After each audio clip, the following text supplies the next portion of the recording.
ओम शांति। आज 16 फरवरी 2022 संत रविदास जी के जन्म दिवस पर हम उनके कुछ अनमोल विचार व शिक्षाप्रद प्रसंग सुनेंगे। संत रविदास जी बोले, भगवान उस हृदय में निवास करते हैं जिनके मन में किसी के प्रति भेदभाव नहीं है, कोई लालच या द्वेष नहीं है। भगवान उस हृदय में निवास करते हैं जिसके मन में किसी के प्रति भेदभाव नहीं है, कोई लालच या द्वेष नहीं है। संत जी का अगला विचार है, कोई भी व्यक्ति छोटा या बड़ा अपने जन्म के कारण नहीं बल्कि अपने कर्म के कारण होता है। व्यक्ति के कर्म ही उसे ऊंचा या नीचा बनाते हैं। कोई भी व्यक्ति छोटा या बड़ा अपने जन्म के कारण नहीं बल्कि अपने कर्म के कारण होता है। व्यक्ति के कर्म ही उसे ऊंचा या नीचा बनाते हैं। अगला विचार है, भला किसी का नहीं कर सकते तो बुरा किसी का मत करना। फूल जो नहीं बन सकते तुम कांटे बनकर मत रहना। भला किसी का नहीं कर सकते तो बुरा किसी का मत करना। फूल जो नहीं बन सकते तुम कांटे बनकर मत रहना। अगला विचार है, कभी भी अपनी शक्ति पर घमंड न करें क्योंकि सभी के गुण अलग अलग होते हैं। एक छोटी सी चींटी शक्कर के दाने को बीन सकती है लेकिन एक हाथी ये काम नहीं कर सकता। कभी भी अपनी शक्तियों पर घमंड ना करें क्योंकि सभी के गुण अलग अलग होते हैं।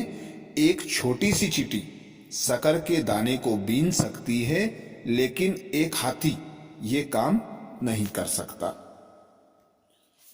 अगला विचार है, हमें हमेशा कर्म करते रहना चाहिए और साथ साथ मिलने वाले फल की भी आशा नहीं छोड़नी चाहिए क्योंकि कर्म हमारा धर्म है और फल हमारा सौभाग्य है।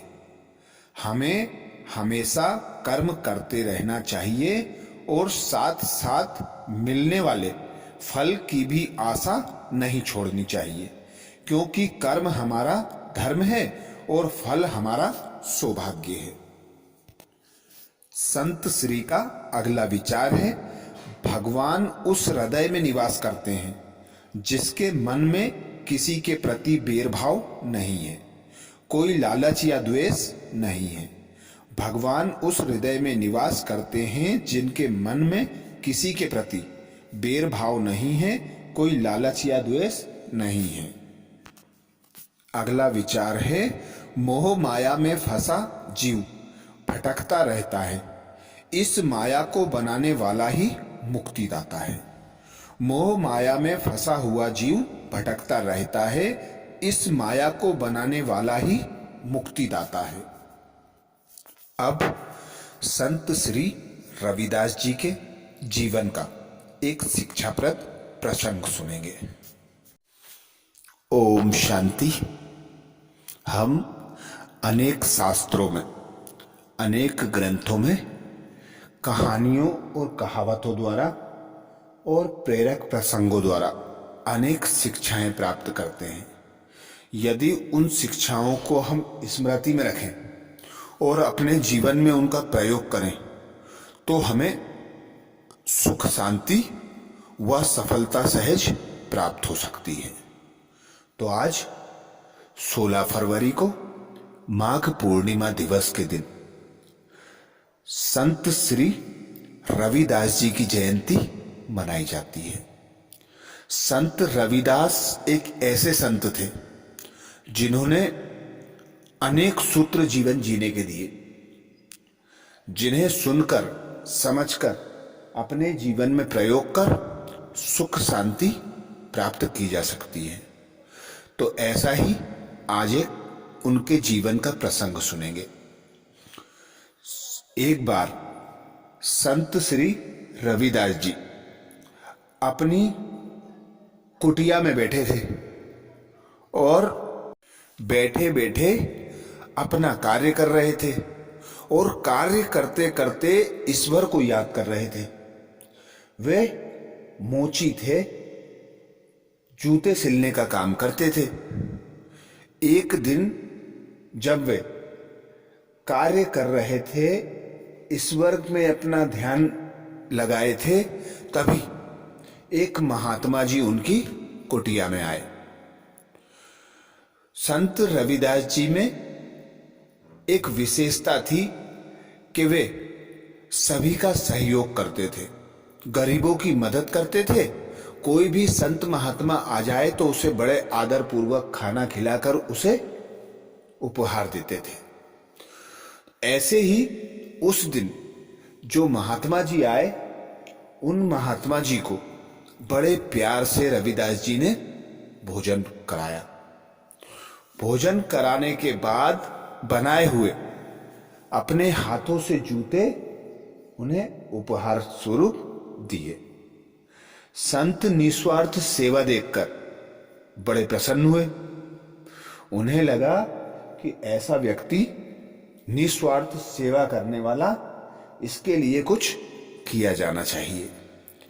महात्मा जी के पास एक पारस का पत्थर रखा था। जिस पत्थर पर लोहा घिसते ही वह स्वर्ण में परिवर्तित हो जाते थे।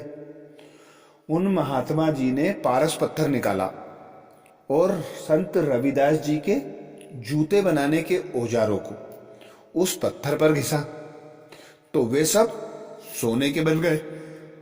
अब संत रविदास यह देखकर बड़े दुखी हुए। तो महात्मा जी ने कहा, यह पारस पत्थर लो, तुम अपने पास रखो, इसका प्रयोग करो, इससे जितना चाहे उतना सोना बना लो, जितना चाहे उतना धनवान बन जाओ, जितनी चाहे उतनी प्रसिद्धि प्राप्त कर लो। संत रविदास ने कहा कि यह पत्थर मेरे किसी काम का नहीं, आपने मेरे सारे औजार सोने के बना दिए, अब मैं इनसे जूते कैसे बनाऊंगा। यह सुनकर महात्मा जी पारस पत्थर उन्हीं की कुटिया में रखकर चले गए। अब रविदास जी अपने कार्य में मगन रहे। ऐसे ही समय बीतता गया। 1 साल बाद वही महात्मा जी पुनः रविदास जी के पास आए तो उन्होंने आकर देखा कि वैसी ही झोपड़ी है और वैसे ही रविदास है, इनमें तो कुछ परिवर्तन ही नहीं आया। महात्मा जी ने पूछा, मैं तुम्हें पारस पत्थर देकर गया था, वह कहां है। संत श्री रविदास जी ने कहा, आप जहां रख कर गए थे वहीं होगा। महात्मा जी ने देखा कि वह पत्थर वैसा का वैसा वहीं रखा हुआ है। महात्मा जी ने कहा, तुमने इस पत्थर का प्रयोग क्यों नहीं किया। तुम्हारे पास इतना अच्छा समय था, तुम चाहते जितने धनवान बन जाते, चाहते जितनी प्रसिद्धि कर सकते थे, तुम जितना चाहते उतना दान भी कर सकते थे।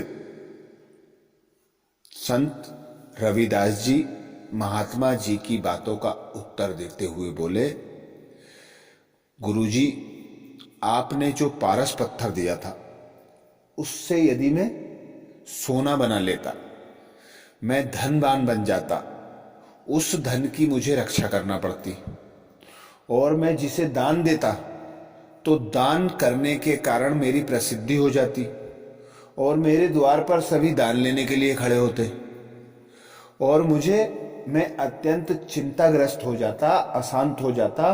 उस धन की रक्षा करने के लिए मुझे सदा परेशान रहना पड़ता। तो मुझे अपने जूते के कार्य करने में उतना पैसा मिल जाता है जितने में मेरा जीवन सुखी से गुजर रहा है, और मैं भगवान की भक्ति भी कर लेता हूं। यदि मेरे पास धन होता तो मैं अशांत हो जाता, चिंता में होता, तो मैं भगवान की भक्ति में मन नहीं लगा पाता। तो इस कहानी से, इस प्रसंग से हमें यही शिक्षा मिलती है कि जितने धन की आवश्यकता हो उतना ही धन कमाना चाहिए। जिससे हमारी रोजी रोटी अर्थात हमारा पालन पोषण हो जाए और हम शांत मन से भगवान को याद कर सकें। यदि ज्यादा धन कमाएंगे तो धन की चिंता होगी, उसकी रक्षा करने की चिंता होगी। इसीलिए कहावत है कि ज्ञान बड़ा धन है, ना कि स्थूल धन। तो ज्ञान हमारी रक्षा करता है और स्थूल धन की रक्षा हमें करनी पड़ती है। तो संत रविदास जी ने इस प्रसंग से हमें यही शिक्षा दी कि शांत मन से ही भगवान को याद किया जा सकता है, भगवान की भक्ति की जा सकती है और मोक्ष को प्राप्त किया जा सकता है। तो ये थे संत रविदास जी के प्रेरक प्रसंग। आज संत रविदास जी की जयंती है। हम सभी भाई बहन उन्हें श्रद्धा सुमन अर्पित करते हैं। ऐसी ही शिक्षाप्रद कहानी, प्रसंगों व अनमोल विचारों के लिए व शिव बाबा के सत्य गीता ज्ञान के लिए, जिसमें बाबा हमें बताते कि तुम एक आत्मा निराकार हो, तुम उस पिता परमात्मा की संतान हो, आपस में सब भाई भाई हो। तो खुद को आत्मा अनुभव कर उस पिता परमात्मा निराकार को याद करना, यही बाबा हमें ज्ञान देते। तो बाबा के सत्य गीता ज्ञान के लिए बाबा के चैनल को सब्सक्राइब करें। अच्छा, ओम शांति।